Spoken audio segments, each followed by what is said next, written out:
convolution of two functions plus noise. So what we want to see is, because we have constraints like positive density, which means what? Which means you cannot have negative density of matter. It's not physical, you cannot have this. So, but when you use Fourier, Fourier gives you negative values for the density. So it's not physical. Will machine learning help us in obtaining physical results? Here is first try we did. All of this code, as I will show later, was done using Python. This is a plot that was done using asymptote. Not using asymptote. And so here you have in red the true density. In blue you have the neural network reconstruction. ANN means artificial neural network. And in black dots you have the Fourier reconstruction. This Fourier reconstruction was done manually because I know the density, so I tried to fiddle with the Fourier parameters until I obtained something that was the closest to reality. But these oscillations is the best that Fourier can give you. So the advantages of ANN is that they are easy to parallelize. I will show you how we parallelize the code, and we do all this using Python and some specialized libraries that work with Python and CUDA, because we use NVIDIA cards. And the good thing with the ANNs is that once an artificial neural network is trained, it's very fast to compute the solution. You just do some matrix computations. Matrix, typically matrix times vector, so it's very straightforward. Now, this is again the equation, and these are examples that we give. These are artificial examples. In imaging, we call these phantoms. So we build phantoms using shapes that we know correspond to the real shape. Now, these shapes were built are called quasi-splines. They're not really splines because you do not have the continuity conditions on different parts of the curve. So they're called quasi-splines. And to build these splines, we use the PyLab library, and this comes with SciPy. Mainly, when we do development, we use Python. We just hack and explore everything we can, and when we really understand what is happening, we then move to literal programming. I will show you how we use literal programming. So what's a neural network basically? So a neural network here is the propagation of the signal. So the input would be the EPR spectrum, what nature gives you. Here are the computational neurons, and here is the output neuron. So we use a particular network that was proposed by David McKay, who works at Cambridge, which means, we have input is the spectrum, and you would expect here to have the density. So why do we have only one neuron? Because the network actually builds the density point on point. So this is why we have a single neuron here. So these are called hidden neurons. These are the computational neurons. So this is the first neural network we used that gave the result I showed you earlier. It was very nice, very good. But we wanted to improve on that because the phantoms we used at the time were very simple phantoms, and we'd like the new network to work on complex phantoms like the quasi-splines. So if you now write down the equations for a neural network, it's not written in many places, but basically a neural network is a machine that computes matrices times vectors.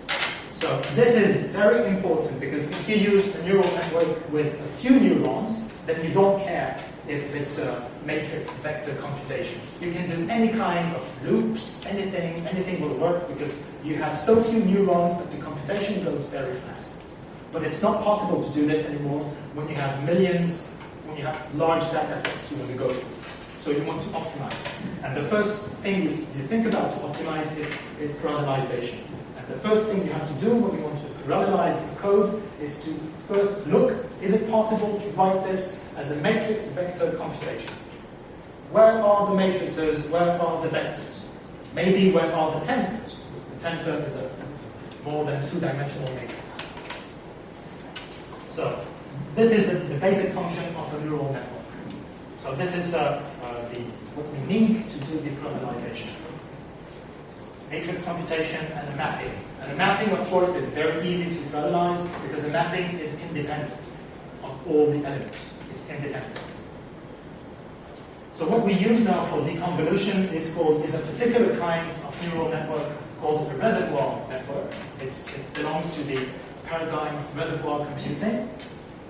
So you have an input here, which is what nature gives you, and the output, which is a single point in the density. And here you have the shadow for the other data points.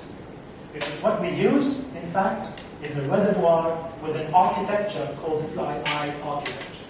So if you look, I will show you a picture of a fly-eye afterwards. So if you now move from the artistic view of the brain and the reservoir to the schematic, what you're going to use to make the code, then you see here that you have a sparse, random directed graph, which has to have special properties, and these properties are studied using a Python library called NetworkX. And then using this library, we characterize the graph, the directed graph that we build, and we make sure that it has the right properties. So here you have the input neurons. Here you have the matrix that, in fact, codes the input to the brain. So reservoir is based on a great idea. It's a recent paradigm developed in 2006. And what you do in this paradigm is that you have this random network that imitates the brain, random connections, sparse. And here you have the output neurons. And contrary to the previous networks I showed you, you only change those weights during learning. You never touch those weights here. The weights here are given. They never change. What you change is this. So once you have this network, what you need is to write down what you do with reservoir using matrix vector computation. As I told you earlier, if you're able to write what you do using matrices and vectors, then you can do anything. So let's try to write down what the problem is and how it can be written in matrix vector, and then we map this inside the reservoir. So back again to the equation, what you do is you do a discretization of the integral. So as I said in the talk, I expect you know what it means to discretize an integral. You basically discretize. This discretization I write here is a simple collocation discretization. And you then arrive to a matrix equation. And here what you want to do is to inverse this equation here. And what you want to do is inverse C. But the problem with C is that it's ill-conditioned, which means that if you have slight variations on R, then there will be massive differences in S. Ill-conditioned. So what does the network actually do? Well, the network is actually inversing this equation, but using an activation function, which is nonlinear. So what is this activation function? Once you have computed the neurons, you apply F to each neuron. As I told you earlier, there is a mapping. This is where the mapping comes in and where the magic comes in. This function here is nonlinear. And what you do is you hope that the network is able to build the inverse of the matrix by reservoir magic. Because basically there are many conjectures on the workings of the reservoir, but no theorems. There are a few theorems, but many conjectures. So it's actually a field in which some mathematicians work, because we don't really understand the whole workings of a reservoir. We only know that it works at least as well as regular networks in much shorter time. So once you have understood this, you need to optimize the network. As I told you, the network here is random, but it never changes. So how do you know that you have found the right network? Well, you need to explore many kinds of networks. So you need to do some kind of optimization. So you need to optimize the reservoir weights, but there can be many local minima. how do you know that you find a global minimum? I'm trying to show you an animation.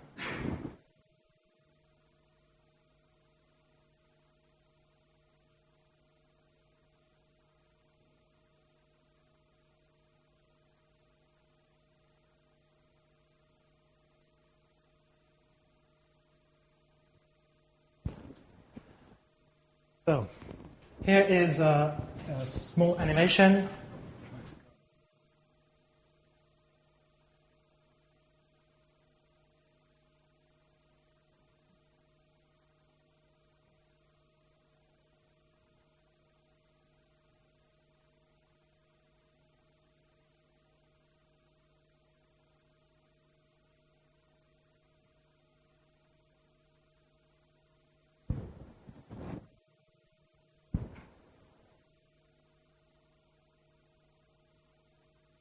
So,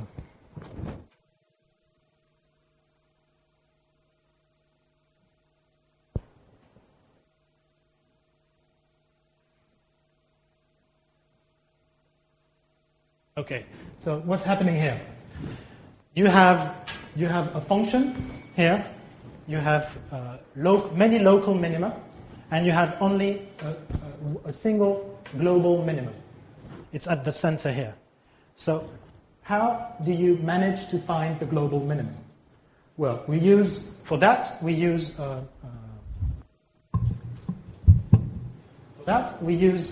technique called swarm optimization coupled to a genetic algorithm.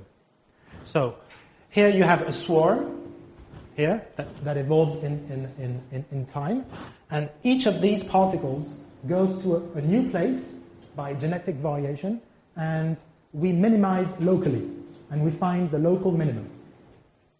Then we compare what the different particles have obtained as minimum.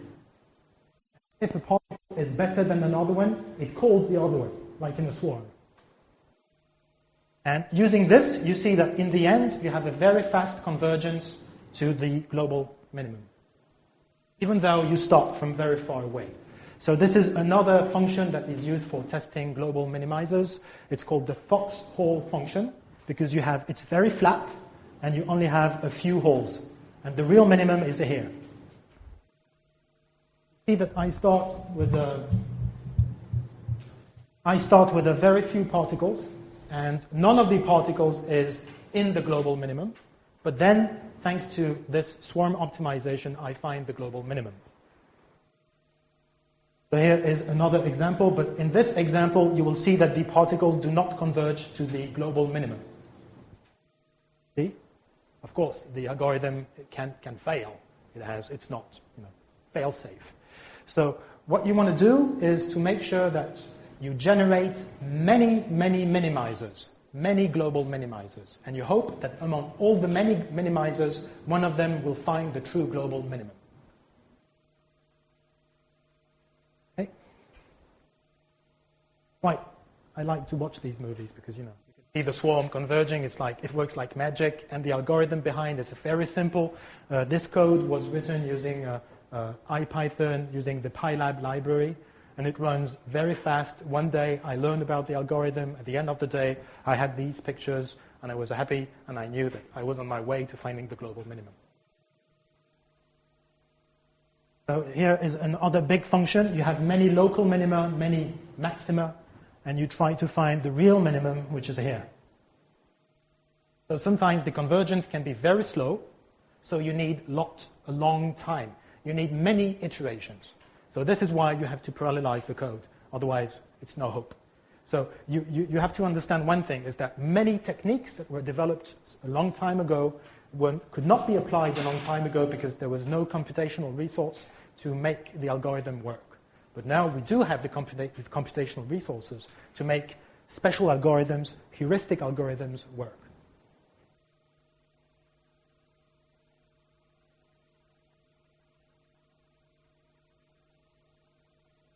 Okay.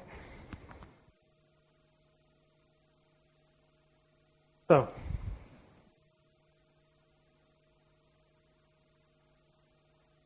you need to find a global minimum. This is the picture of the global minimum. You have many particles that are launched in different parts in parameter space. Then when they arrive on the top of the hill, they climb down and they find their local minimum. And they say, that's my quality. My quality is my local minimum. And then I use it and I genetically cross over with others. And the genetic crossover that happens actually happens on the sparse random network weights. So the genes are the network weights. So the three main algorithms we use are the reservoir computing with a fly-eye architecture. Then we use the particle swarm optimization, and then a genetic crossover to make the swarm move. How does the swarm move, and how does it mix up? How does it genetically mix up? Of course, these algorithms can only work if you parallelize them, and the workhorse today for parallelization are GPUs.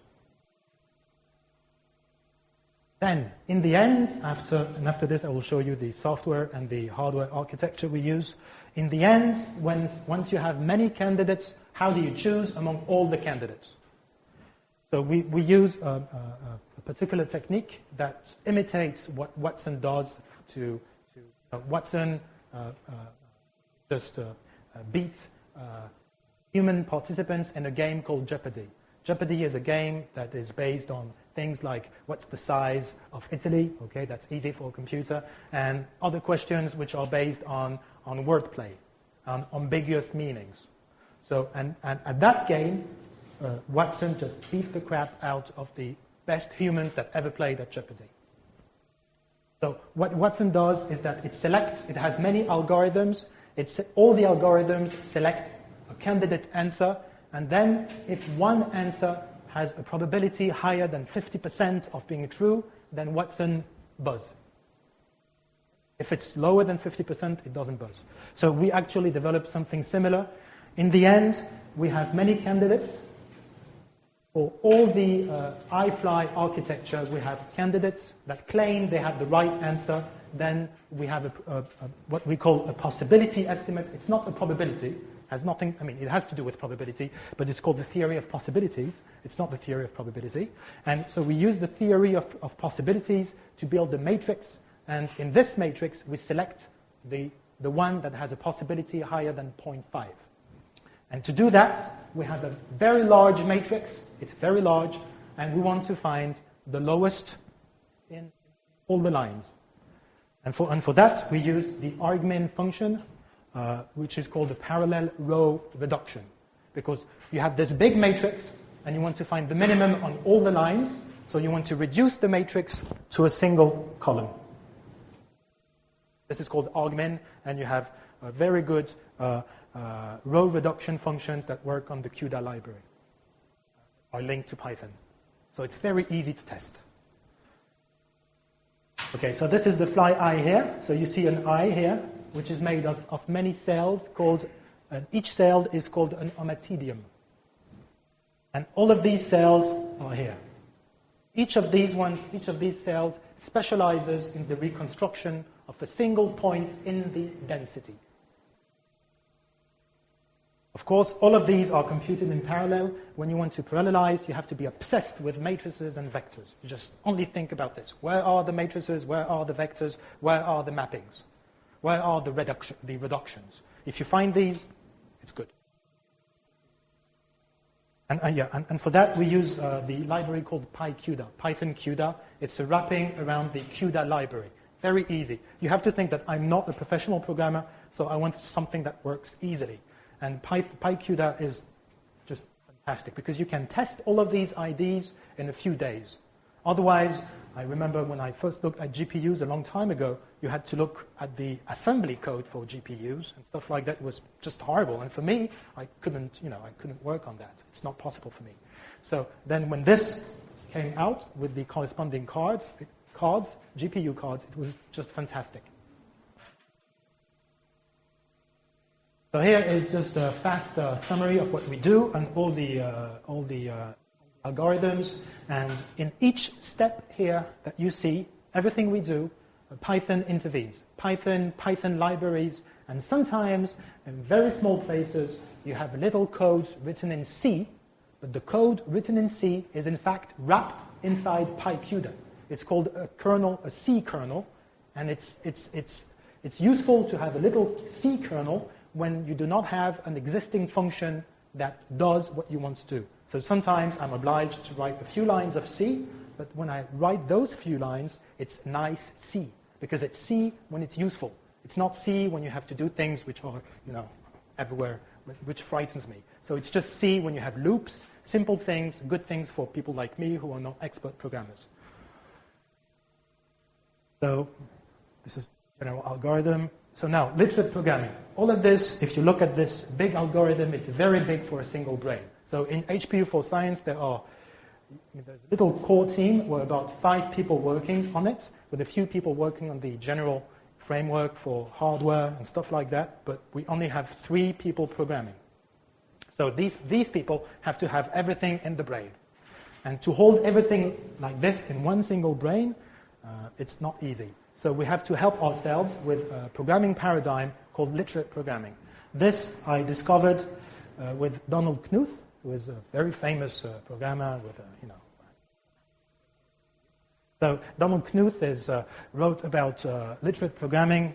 The main thing is the programmer strives for a program that is comprehensible because its concepts have been introduced in an order that is best for human understanding. So what does it mean? What does it mean? It's good. It's very good for scientific applications, because when you do scientific investigations, you start where you can. It's a very stupid sentence, but that's what you actually do. So you start with the first idea that comes to you, and that's how literate programming works. You start to write the code as it comes to you.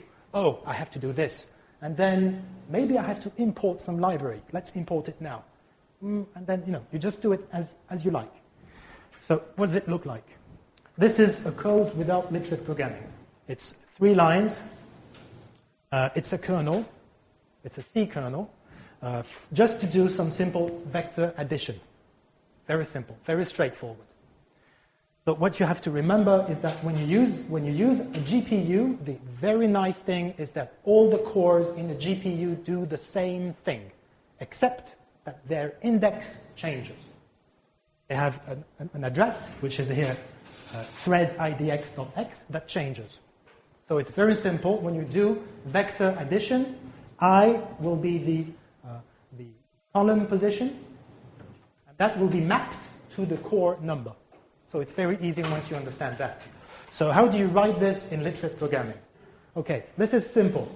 For people who know basic maths, okay, this is simple. But just for the sake of the argument, how do you program this in literate programming? Because this is easy, but once it's written, you just forget about it. You're not very proud of this. It's very easy.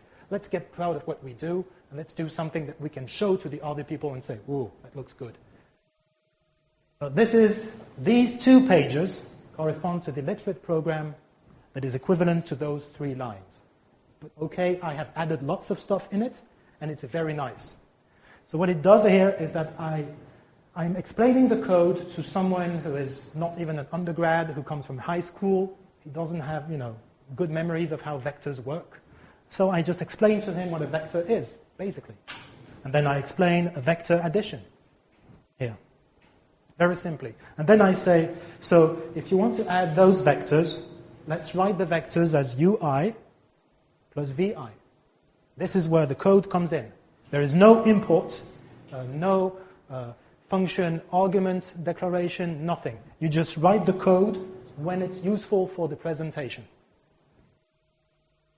Then you continue and you say, oh, but did I define I? What's I?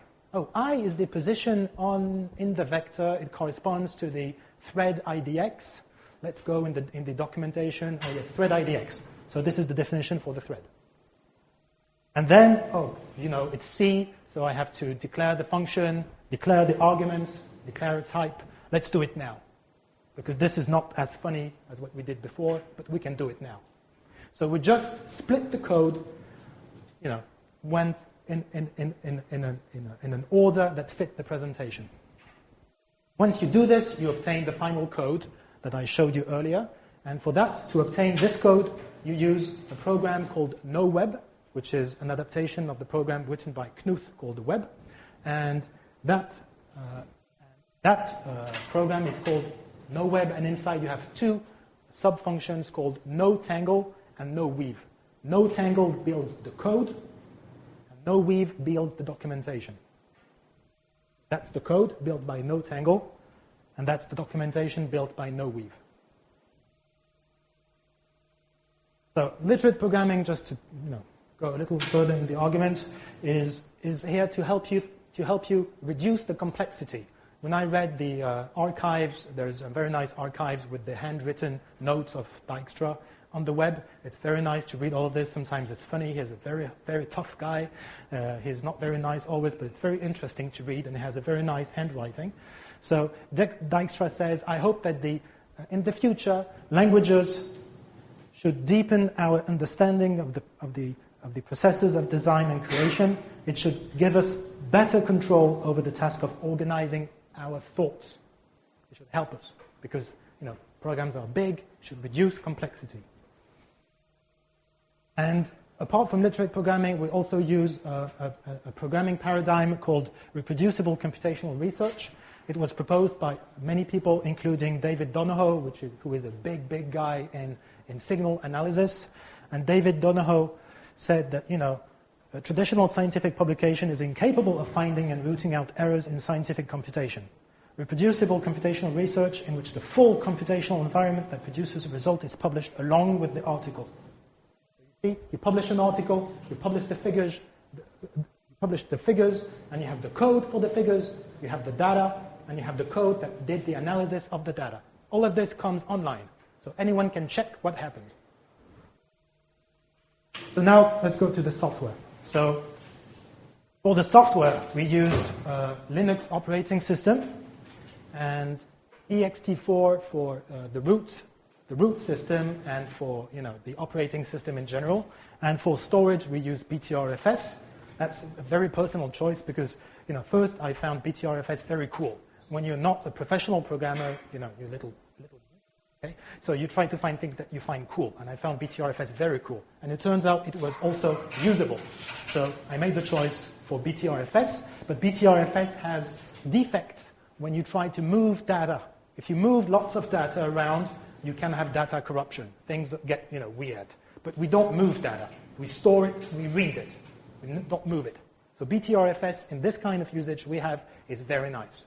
You just do RAID 0 very fast in a single line, and it has a very Git feeling. And because we use Git for versioning, it looks a bit like this, and I really like the feeling of using BTRFS.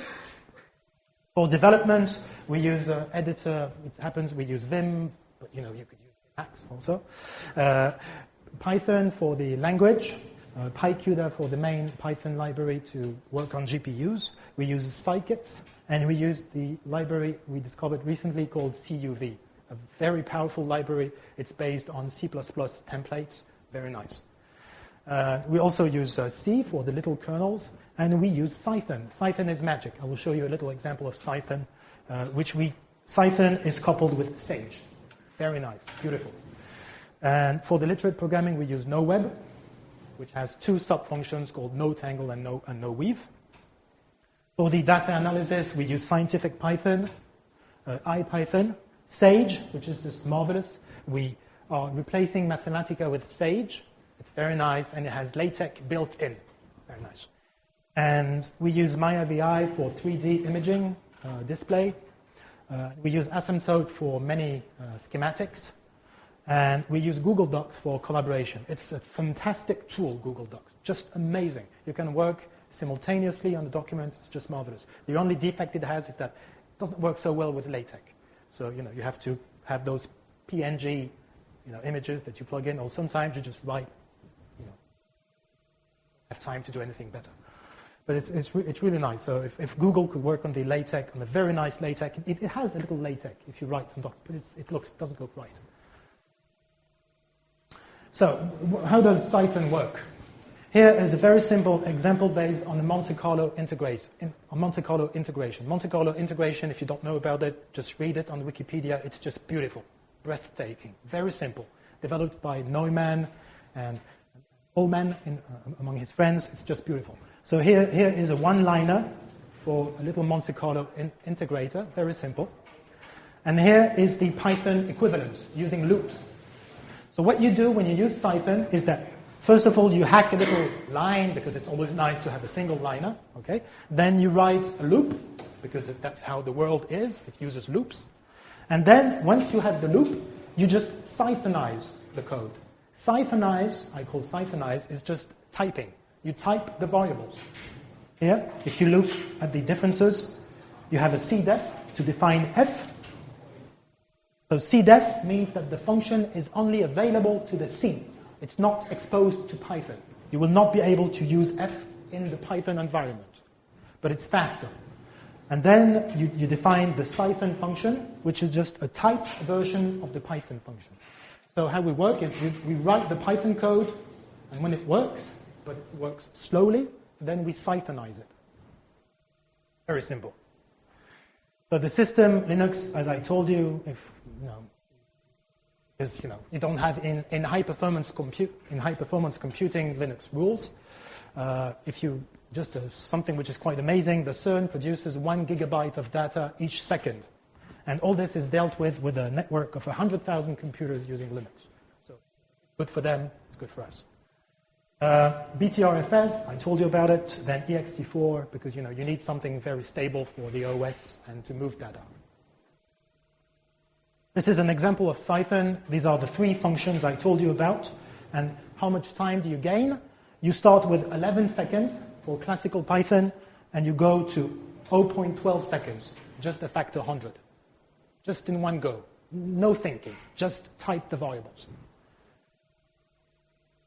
For the Git, we use a flowchart that was proposed on the web by Vincent Gleason. It's a beautiful flowchart. We have different branches. It works nicely. Very nice. I really advise you to look at his page. It's all described. Very nice. Beautiful. So we have a repo. It's not centralized, but it is centralized. You read on his page what he means by this. So now to the hardware. So, we do everything from the algorithms to choosing the software to coding to building the cluster and everything. So what do we use for the cluster? So here's the little cluster we have. So we have one computer called the master that centralizes data. It frames the calculations. It gives the orders to the workers. But the workers do not receive orders. They ask for orders. We have 6 workers from 3 to 7 GPUs, and we call an HPU a hardware CPU thread and a GPU processor. That's what we call an HPU. One thread, one GPU. And all the HPUs run the same algorithm, except that we change the part of parameter space we explore. So that was the beginning. When I sent that picture to a friend, it was last Christmas, he said, "Oh, that's good, but it looks like Frankenstein." Okay, so now it looks a little nicer, and we have a hardware engineer who is not specialized in computer, and because he works in the chemistry lab, of course, who helped us set up the cluster in a nice way. Of course, we use GPU cards, 4 different cards, which correspond to 2 different GPU processors. We started some time ago with the GTX 285, and then we end now with the GTX 590, which is a dual GPU card. Beautiful. So this is the master. It's a dual Xeon, 24 gigabytes of memory. It has 5 RAID 0 SSDs for data management, fast storage when it receives data from the workers. We have 20 terabytes of storage, long-term storage, no SSD, just normal hard disks. And this is the worker 3. And here you can see the 4 cards that were put together, the 4 580s. But in order for the 4 580s to work together like this, we had to really think about the choices we made. In particular, we had to think about the motherboard, because the motherboard has to have enough PCI lanes in order to have maximum bandwidth when communicating with the processor. So in this card, we have 64 PCI lanes. So this means we have 4 16 times video cards, because 4 times 16, okay. So it works. Very nice motherboard, but we just, I think we bought a few months ago, we bought the last 3 that were available in France. So maybe they have some more now, but it's very hard to have this kind of hardware. Very difficult. Many people use video cards, motherboards in which they don't have enough PCI lanes. So this means that one of the GPUs will not communicate at maximum bandwidth with the processor. So you lose time. You lose very important time. The Worker 5 is the latest that actually works, because we have a Worker 6, but it's not working at this moment. So the Worker 5 uses 3 590s. This means 6 GPUs and 1 580, 1 GPU. So that makes a total of 7 GPUs in a single box. So that's the maximum, because we really designed the box so that it worked and that the power consumption corresponded to the cards. It was a very long work. It didn't work at the start. It's not, plug it and go home. It doesn't work like this. The problems we had with temperatures. Temperature was very high sometimes, so we had to use special risers that we ordered, very high bandwidth risers to have the cards outside the box. We sometimes had electric overconsumption, so we needed to really measure the consumption, and many defective components. It actually happens that in gamer hardware, if you buy 1 card, okay, but if you buy 10 cards, then the probability adds up, and you find a defective component. So that was a big problem, but the hardware manufacturers actually send them back the hardware and they send it back. It worked. But it's always painful to lose time. And to make the test, it doesn't work, you're not happy. The temperature typically rises to about 90 degrees on a single card. We have a distributed architecture, completely distributed. All the workers are independent, which means that we can have a worker which is far away, and it will contribute in the same way as the local workers. So the software components for non-computational cluster activity, the data storage is homemade Python dictionaries using CPickle. Very nice. We don't have, we have data, but it's stored. We know how we want to interrogate the database, so it's handmade and it's homemade. We use Carrigel. It's a very nice web server built in Python. Very nice. So we use it to make data requests and visualization from outside. How's the cluster working and everything. A communication is made using the multiprocessing library module. We use client server. And we have a tool to give us instant snapshots of the cluster activity.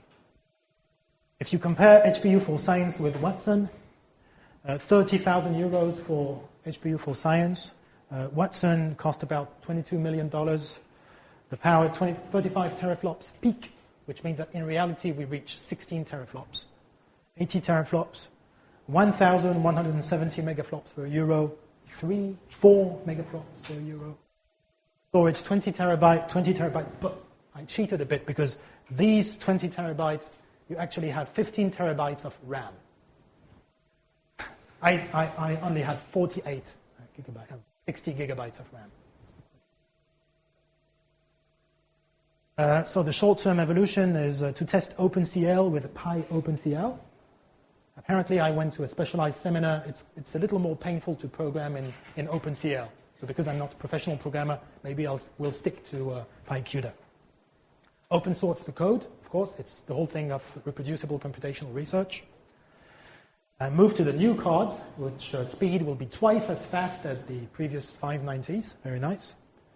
And of course, this machine learning application for deconvolution will not be the only application of the machine learning machine we have. And we also program lots of other applications in chemistry. The thing is, we like to stay in the lab where the questions arise. If you separate from the chemistry lab, then you develop your own questions, and then you get disconnected from reality. So we like to stay in the chemistry lab. So this is the final drawing. Here is the oracle, the perfect neural network, and you have the little brains trying to find the oracle. So may Python help us to find the oracle. Team and the website. Thank you.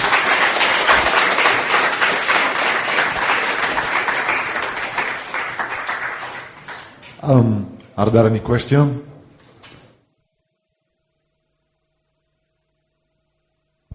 Hi, I saw you're using Python for some of the high-performance stuff. Have you looked at using PyPy at all? Because they're getting some very impressive performance gains on Python. We made the choice of Python, but we never tried Python. No. We could. We didn't try. Anybody else? Okay. Thank you, Yann. Yep.